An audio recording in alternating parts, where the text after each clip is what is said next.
지난 한 주간도 하나님의 은혜가 함께 해 주셨으리라 믿습니다.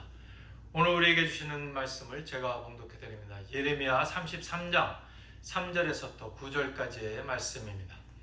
너는 내게 부르짖으라. 내가 내게 응답하겠고 내가 알지 못하는 크고 비밀한 일을 내게 보이리라. 이스라엘의 하나님 여호와가 말하노라. 무리가 이 성읍의 가옥과 유다의 왕궁을 헐어서 갈대아인의 흉벽과 칼을 막아 싸우려 하였으나 내가 나의 노와 분함으로 그들을 죽이고 그 시체로 이 성에 채우게 하였나니 이는 그들의 모든 악을 인하여 나의 얼굴을 가리워 이 성을 돌아보지 아니하였음이니라.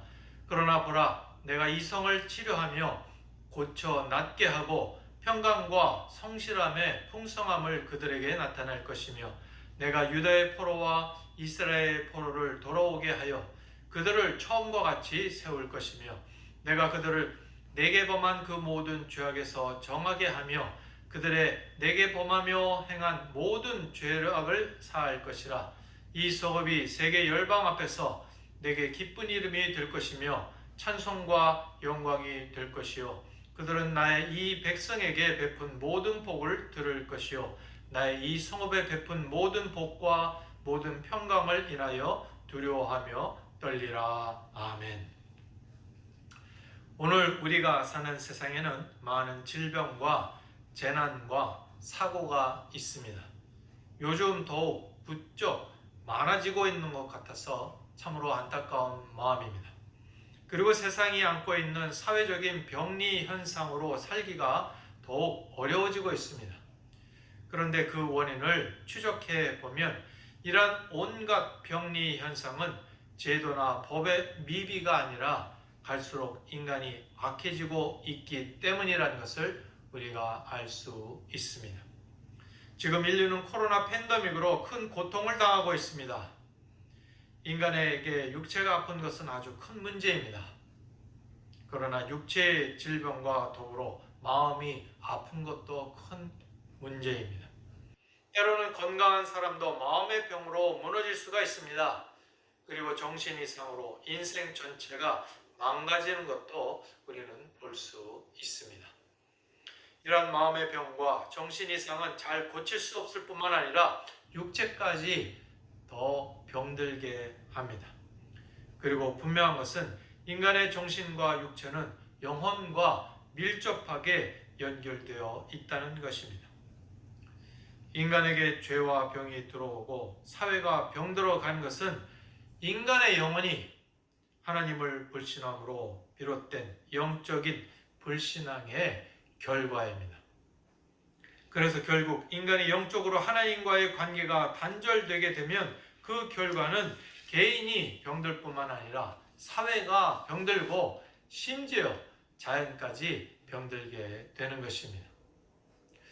근본적으로 인간의 죄로 말미암아 인간만 병들게 되는 것이 아니라 인간이 살아가는 터전인 자연이 오염과 파괴로 몸살을 앓게 되는 것입니다. 그것이 바로 오늘 우리가 살아가는 현실입니다. 우리는 지금 이 사회와 이 세상 그리고 자연이 치유와 회복을 요청하고 있음을 알아야 합니다. 로마서 8장 22절에 피조물이 다 이제까지 함께 탄식하며 함께 고통하는 것을 우리가 아나니 라고 말씀하고 있습니다. 그런데 이와 같이 인간의 영혼과 육신, 개인과 가정, 사회와 국가, 심지어 자연 환경까지 병들어 버린 세상을 과연 누가 치유하여 회복시킬 수가 있겠습니까? 오직 하나님 한 분 외에는 이와 같은 세상을 아무도 치료할 수 없습니다. 그런데 감사한 것은 하나님께서 그와 같은 세상을 방치하지 않으시고 치유해 주시기를 원하신다는 것입니다. 하나님께서는 이 치유를 구약시대부터 구약의 여러 선지자들을 통해 말씀해 주셨습니다. 그리고 또한 세상에 예수 그리스도를 보내주셔서 우리 주님을 통해서 약속해 주셨습니다. 주님께서 마태복음 11장 5절에 소경이 보며 안전뱅이가 걸으며 문둥이가 깨끗함을 받으며 귀머거리가 들으며 죽은 자가 살아나며 가난한 자에게 복음이 전파된다 하라 말씀하셨습니다. 그래서 오늘 본문을 통해서 우리가 어떻게 치유의 역사를 체험할 수 있겠는가 하는 것을 우리가 함께 묵상하고 은혜를 나누기를 원합니다. 첫 번째 생각할 것은 기도로 이 땅과 세상을 치유하라 하는 것입니다.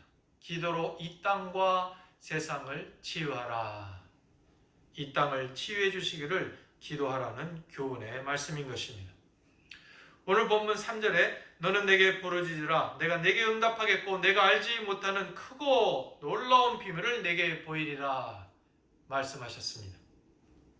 그리고 6절에 내가 이 성을 치료하며 고쳐 낫게 하고 평강과 성실함의 풍성함을 그들에게 나타낼 것이며 라고 또 말씀하셨습니다. 하나님께서 너희가 부르짖으면 치유해 주시겠다 말씀하시는 것입니다. 여기서 말하는 성은 예루살렘입니다. 그 성에 살고 있던 사람들이 범죄할 때마다 하나님께서는 그 성을 치셨습니다. 그러나 그 성에 이스라엘 백성들이 회개하면 다시 그 성을 회복시키셨습니다. 의외로 회복은 단순한 길이었습니다. 만약 하나님께서 이렇게 이스라엘 백성을 회복시키셨다면 그 회복이 어찌 예루살렘 성뿐이겠습니까? 하나님은 살리시기도 하고 죽이기도 하십니다. 흥하게도 하시고 망하게도 하십니다. 되게 하실 수도 있고 되지 않게 하실 수도 있습니다. 하나님은 창조주이시고 섭리주이시기 때문에 모든 것을 주권적으로 역사하십니다. 우리가 보통 치유와 회복을 말할 때에는 보통 나 개인의 건강 그리고 가정, 내 사업체 정도를 생각을 합니다.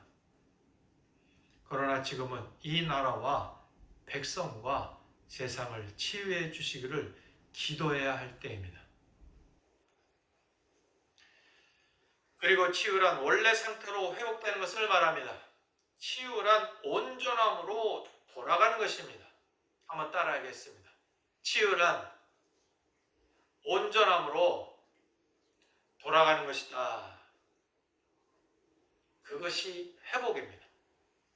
그런데 인간들은 하나님을 알기 전에는 인간의 온전한 모습이 어떤 것인지를 알지 못합니다.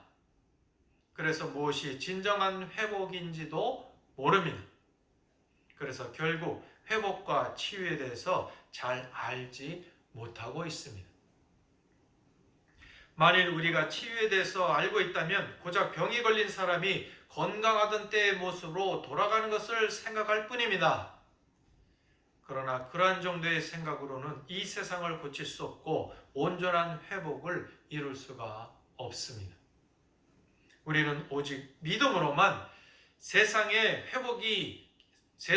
회복의 길을 걸을 수 있다고 믿어야 합니다. 우리는 하나님께서 예루살렘 성도 고치시고 거기 사는 사람도 고치신 것을 믿습니다. 그래서 하나님은 오늘도 우리를 고치시고 우리가 살고 있는 황무한 땅을 고치시는 것을 믿어야 합니다. 현대의학에서 질병 유무를 진단하는 방법에는 여러 가지가 있습니다. 소리를 듣고 하는 것을 청진이라고 이야기합니다. 의사 선생님들이 우리가 병원에 가면 청진기를 우리의 가슴에 대고 진찰을 합니다. 청진입니다. 그리고 의사 선생님이 물어서 환자가 답을 하는 것을 보고 진찰하는 것, 이것을 문진이다 그렇게 이야기합니다. 그리고 몸을 두드려서 진단하는 것을 타진, 옛날에는 이렇게 몸에 손을 대고 두드려서 진단하는 일이 많이 있었습니다. 또 손으로 만져보면서 하는 것을 촉진이라고 합니다. 그런데 요새는 MRI나 CT 촬영으로 대개 진단을 합니다. 그런데 얼굴 색깔로 그 사람의 질병 유무를 판별하는 방법이 있는데 이것을 색각병리학이다 그렇게 이야기를 합니다. 얼굴이나 눈동자의 청색 빛이 나타나면 복통, 냉증 등이 자주 올 수 있습니다. 얼굴색이나 눈동자가 붉은색이면 발열, 가슴 두근거림이 있습니다. 그리고 황색이면 설사, 소화불량, 부종이 있고 백색이면 무기력, 탈진, 피로가 있습니다. 흑색이면 월경불순, 간질환, 만성 피로 등이 나타난다는 것입니다. 의사는 환자의 얼굴만 봐도 어디가 아픈가를 짐작할 수 있다는 것입니다. 하물며 하나님이 누구십니까? 하나님은 사람을 창조하신 분이십니다. 시편 139편 1절에서 다윗은 여호와여 주께서 나를 감찰하시고 아셨나이다. 주께서 나의 앉고 일어섬을 하시며 멀리서도 나의 생각을 통촉하시오며 라고 고백했습니다. 그리고 내가 주의 신을 떠나 어디로 가며 주의 앞에서 어디로 피하리까 그렇게 고백을 했습니다. 하나님께서 우리를 지으셨습니다. 우리를 아십니다. 그리고 우리를 고치십니다. 그리고 이 땅도 고치십니다. 회복시켜 주시는 것입니다. 본문 6절에 보시면 보라 내가 이 성을 치료하며 고쳐 낫게 하고 평강과 성실함의 풍성함을 그들에게 나타날 것이며 라고 하셨습니다. 여기에서 평강과 성실함이라고 했는데 다른 번역에는 평강과 참된 안전이라고 번역을 했습니다. Peace and security. 평안과 안전함을 회복시켜 주신다. 그렇게 말씀을 하고 있는 것입니다. 그리고 7절에는 내가 유다의 포로와 이스라엘의 포로를 돌아오게 하여 그들은 처음과 같이 세울 것이며 라고 말씀합니다. 70년간의 길고 긴 바벨론 포로에서 돌아오게 해 주시며 복되고 평안히 살던 처음처럼 회복하게 해 주신다는 것입니다. 하나님께서는 우리를 회복시켜 주시고 치유해 주시기를 원하고 계십니다. 문제는 나의 자세입니다. 우리의 자세입니다. 누가복음 15장 11절 이하를 보면 아들을 기다리시는 아버지의 비유, 즉 탕자의 비유가 나옵니다. 이 탕자는 아버지로부터 물려받게 될 유산을 미리 받아 이것을 정리하여 집을 떠났습니다. 그리고 특별히 먼 나라에 가 거기서 허랑방탕하여 그 재산을 허비하였습니다. 요즘 말로 하면 비행기 타고 멀리 가서 유흥과 도박으로 다 탕진을 한 것입니다. 간섭을 받지 않으려고 그래서 마음껏 쾌락을 추구하기 위해서 멀리 간 것입니다. 그러나 그것이 그리 오래가지 못했습니다. 수입도 없이 마구 썼기 때문에 드디어 돈이 떨어졌습니다. 그래서 돼지의 먹이로 먹을 것을 삼을 정도로 상거지가 되었습니다. 그런데 중요한 것은 그가 어떻게 이 위기를 극복했느냐 하는 것입니다. 그 위기 극복의 비결, 그런데 간단합니다. 아버지께로 돌아갔습니다. 회복은 하나님 아버지께로 돌아갈 때 이루어집니다. 한번 따라하겠습니다. 회복은 하나님 아버지께로 돌아갈 때 이루어진다. 그리고 더 중요한 것은 그 아버지가 아들을 받아주는 것에 주저함이 없었다는 것입니다. 제 아무리 악한 모습으로 나갔다 돌아왔어도 아버지가 너는 내 자식이 아니다. 나는 너 같은 자식을 둔 일이 없다. 라고 하지 않았다는 것입니다. 우린 이 비유의 말씀 속에서 우리가 돌아오기만 하면 늘 기쁘게 받아주시고 다시 사랑을 베푸시고 회복시키시기를 기뻐하시는 하나님의 본성을 발견하게 됩니다. 본문 7절에도 내가 유다의 포로와 이스라엘의 포로를 돌아오게 하여 그들을 처음과 같이 세울 것이며 라고 하셨습니다. 하나님께서는 돌아오게 하시며 돌아온 사람들을 처음처럼 세워주시는 분이십니다. 우리는 예수 믿기 전 죄의 포로로 살았습니다. 질병과 고통의 사슬에 묶인 채 살았습니다. 지금도 많은 사람이 그렇게 살고 있습니다. 그러나 예수로 말미암아 하나님께서 우리를 돌아오게 해주셨고 우리의 결박과 사슬을 풀어 자유롭게 해주셨습니다. 우리가 회복되어 자유인이 된 것입니다. 죄로부터, 고통으로부터, 절망으로부터, 좌절과 패배로부터, 질병과 죽음으로부터 자유케 해 주셨습니다. 사랑하는 성도 여러분, 우리의 기도로 우리와 세상이 고침을 받기를 원합니다. 이 귀한 믿음으로 사시는 여러분 되시기를 간절히 소원을 드립니다. 두 번째, 치유와 회복은 회개와 죄의 용서를 통해 이루어진다라는 것입니다. 한번 따라하겠습니다. 치유와 회복은 회개와 죄의 용서를 통해 이루어진다. 8절에 보시면 내게 범한 그 모든 죄악에서 정하게 하며 그들이 내게 범하며 행한 모든 죄악을 사할 것이라 말씀했습니다. 세상에서 무엇인가 변화되기를 원한다면 법을 바꾸거나 제도를 바꾸거나 인물을 바꿉니다. 그래서 변화를 얻기를 원합니다. 그러나 이 방법은 실망스러울 때가 더 많습니다. 오늘 본문의 이스라엘의 문제는 이스라엘 백성들이 하나님을 떠남으로 생긴 것입니다. 특별히 그들이 하나님께 범한 죄는 크게 두 가지였습니다. 첫째는 하나님을 불신앙한 죄입니다. 이사야서 43장 1절을 보시면 야곱아 너를 창조하신 여호와께서 이제 말씀하시느니라 이스라엘아 너를 조성하신 자가 이제 말씀하시느니라 너는 두려워 말라 내가 너를 구속하였고 내가 너를 지명하여 불렀나니 너는 내 것이라 말씀했습니다. 하나님께서 이스라엘을 창조하시고 조성하셨다라고 말씀하고 있습니다. 그래서 그들은 하나님의 소유였고 하나님의 백성이었습니다. 이런 표현이 있습니다.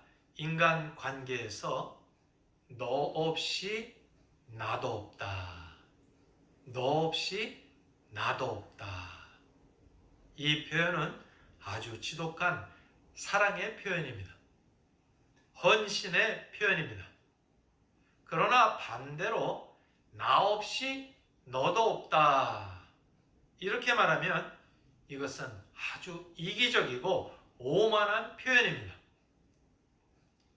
그러나 하나님과 우리의 관계에 있어서 하나님께서 나 없인 너도 없다 라고 하시면 이것은 지극한 사랑과 보호의 표현입니다.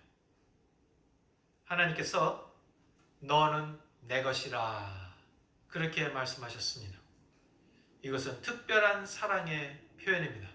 우리를 사랑으로 지켜주신다는 말입니다. 그런데 이스라엘 백성들이 하나님을 부인하고 믿지 않았습니다. 이것은 엄청난 반역죄였습니다. 그리고 그들이 타락을 했습니다. 그래서 징벌을 받게 된 것입니다. 두 번째, 이스라엘의 죄는 하나님 대신 우상을 섬긴 것이었습니다. 그들은 하나님 대신 바알신과 몰록신과 아세라신을 섬겼습니다. 그 죄 때문에 나라가 망했고 살던 땅에서 쫓겨났습니다. 그리고 가족들이 뿔뿔이 흩어지게 되었습니다. 한국에서 한국 초기 기독교 시대에 기독교인들이 제사 문제 때문에 많은 핍박을 받았습니다. 그리고 이 제사 문제 때문에 심지어 순교하는 사람도 많았습니다. 제사 제도는 우상 숭배일 뿐 아니라 제사 준비를 위해 돈 낭비, 시간 낭비 등 폐해가 아주 컸습니다. 그리고 제사를 지낼 아들이 없는 집에서는 철로도 아들을 낳아 제사를 지내도록 했기 때문에 가정 안에서 많은 문제가 생기는 그 폐해가 아주 큰 일이었습니다. 조상의 업적을 기리고 그 정신을 기리는 것은 좋은 일입니다. 그러나 이미 죽어 흙이 된 사람의 혼을 숭배해서 그 영혼을 통해서 복을 받겠다 하는 것은 아주 어리석은 것입니다. 그래서 이런 한국의 우스개 이야기가 있습니다. 요즘 귀신들은 제대로 얻어먹지 못해서 허기진 귀신이 많다고 합니다. 왜냐하면 우리나라의 전통적 제사는 밤 자정 12시에 지내야 하는데 요즘에는 제사를 지낼 때 밤 12시까지 기다리는 것이 귀찮아서 초저녁에 대충 제사를 지내버립니다. 그런데 사전에 통보를 받지 못한 귀신들이 자정에 와보니 이미 제사는 끝났고 먹을 것은 깨끗이 다 치운 뒤여서 얻어먹을 게 없다는 것입니다. 그래서 요즘의 귀신들은 굶주리고 있다 하는 우스개 이야기가 있습니다. 조상 제사 제도는 특별히 10계명의 제일 계명인 나 외에 다른 신을 섬기지 말라는 계명을 어기는 아주 중대한 일입니다. 이스라엘 백성은 하나님을 하나님으로 인정하지 않고 우상 숭배를 했습니다. 다른 신에게 분향하고 제사를 하다가 결국 나라가 망하는 심판을 당하게 된 것입니다. 그런데 본문에 너희가 내게 범한 모든 죄악을 사해 주겠다 말씀하십니다. 모든 죄악을 사할 것이라. 죄악을 사한다는 것은 용서해 주시겠다는 것입니다. 중요한 것은 용서받는 방법입니다.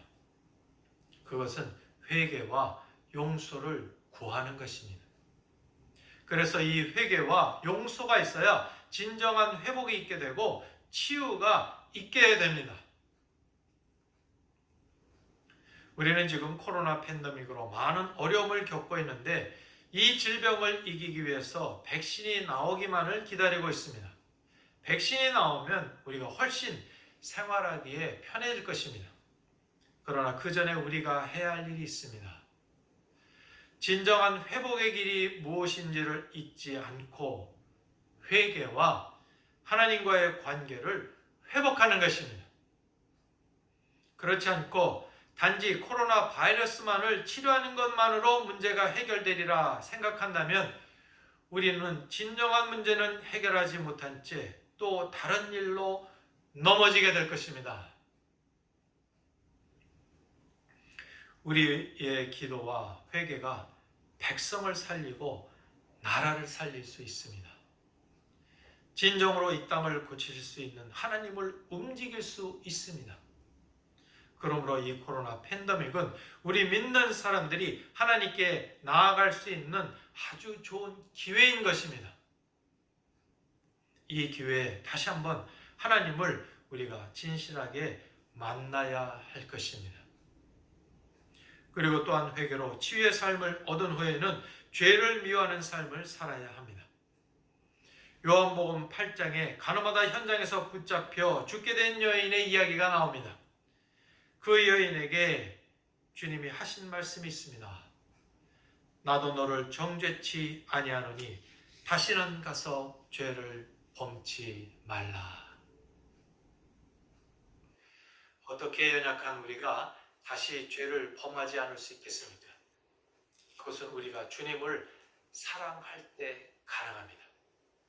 또한 성령님을 의지해야 합니다. 성령의 감동과 인도하심을 따라 살아야 우리가 같은 잘못을 범하지 않을 수 있습니다.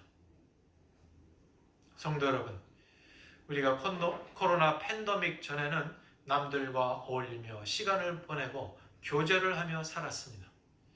지금 우리는 과거의 지극히 일상적인 일들을 그리워하고 있습니다.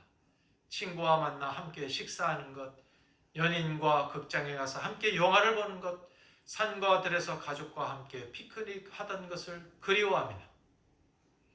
그리고 교회에 모여 마음껏 예배하고 함께 기도하고 함께 찬양하던 일들을 그리워합니다. 그러나 요즘에는 코로나로 인하여 다른 사람과 접촉하는 것을 경계하고 사람이 사람을 두려워하며 꺼리고 있습니다. 그러나 이런 때에 하나님의 사람들은 먼저 하나님을 사랑하고 하나님을 만나고 하나님을 찬양하며 살아야 합니다. 다른 것들을 만나느라 하나님을 떠나고 소홀히 하면 우리는 전부를 빼앗길 수도 있습니다. 사업 때문에, 세상 즐거움 때문에, 사람 만나는 즐거움 때문에 주님을 소홀히 한다면 우리는 일시에 이 모든 것을 빼앗길 수도 있습니다. 우리가 지금 그것을 경험하고 있지 않습니까? 우리는 이제 주님을 향해 내가 주님을 사랑합니다. 내가 주님을 사랑합니다. 고백하고 하나님께서 이 땅을 고쳐주시기를 기도해야 합니다. 그래서 9절의 말씀에 이 성읍이 세계 열방 앞에서 내게 기쁜 이름이 될 것이며 찬송과 영광이 될 것이요. 그들은 나의 이 백성에게 베푼 모든 복을 들을 것이요. 나의 이 성읍에 베푼 모든 복과 모든 평강을 인하여 두려워하며 떨리라. 이 은혜를 여러분들이 누리시기를 기도합니다. 간절히 소원합니다. 이 귀한 회복의 감격과 믿음으로 사시는 우리 성도들이 되시기를 간절히 축복하며 축원합니다.